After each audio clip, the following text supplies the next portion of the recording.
കേരള ബ്ലാസ്റ്റേഴ്സിൻ്റെ ഒരുപടി ഫേക്ക് റൂമറുകൾ വരുന്ന സമയം കൂടിയാണല്ലോ ഇത്. കാരണം ഈ ഒരു ജനുവരി ട്രാൻസ്ഫർ വിൻഡോ ഓപ്പൺ ചെയ്ത സാഹചര്യത്തിൽ ഒരുപാട് ഫേക്ക് റൂമറുകൾ കേരള ബ്ലാസ്റ്റേഴ്സിനെ തേടി വരുമെന്ന കാര്യത്തിൽ യാതൊരു സംശയവുമില്ല.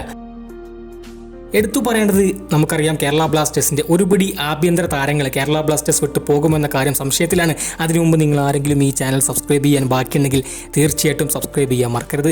കേരള ബ്ലാസ്റ്റേഴ്സിൻ്റെ ഒരുപടി ആഭ്യന്തര താരങ്ങൾ, ഇന്ത്യൻ താരങ്ങൾ കേരള ബ്ലാസ്റ്റേഴ്സ് വിട്ട് പോകാനുള്ള സാധ്യതകൾ തള്ളിക്കളയാൻ സാധിക്കില്ല. പ്രത്യേകിച്ച് ഹോർമിപ്പാം പോലുള്ള, വിദ്യാസാഗർ പോലുള്ള താരങ്ങൾ ബ്ലാസ്റ്റേഴ്സ് വിട്ട് പോയേക്കാം. കഴിഞ്ഞ സമ്മറിൽ ഹോർമിപ്പാമിന് വേണ്ടി മോഹൻ ബഗാൻ കൃത്യമായി രംഗത്ത് വന്നതാണ്. പക്ഷേ താരത്തിന് പോകാൻ താല്പര്യമില്ല എന്നുള്ള കാര്യം എല്ലാവർക്കും അറിയുന്ന കാര്യം തന്നെയാണ്.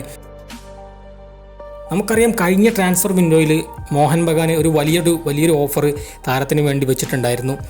അതും അവിടെ അൻവർ അലിയും സുഭാഷിഷ് ചൗധരിയെ പോലുള്ള ഡിഫൻഡേഴ്സ് 100% കളിക്കുമെന്ന് ഉറപ്പുള്ള ഡിഫൻഡേഴ്സ് ഉണ്ടായിട്ട് പോലും താരത്തിന് വേണ്ടി വലിയ തുക ചിലവഴിക്കാൻ മോഹൻ ബഗാൻ തയ്യാറായിരുന്നു. പക്ഷേ താരത്തിന് പോകാൻ താല്പര്യമില്ലാത്തതുകൊണ്ട് പിടിച്ചു നിന്നതാണ്.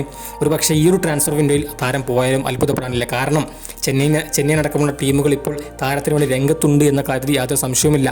മാത്രമല്ല, താരത്തിന് കേരള ബ്ലാസ്റ്റേഴ്സിൽ കൃത്യമായി മിനിറ്റ്സ് കിട്ടുന്നില്ല എന്നൊരു കംപ്ലയിൻറ്റ് അദ്ദേഹത്തിനുണ്ടാകാം. അതുകൊണ്ട് തന്നെ അദ്ദേഹം പോയാലും അത്ഭുതപ്പെടാനില്ല എന്നതിനാണ് പറയേണ്ടത്.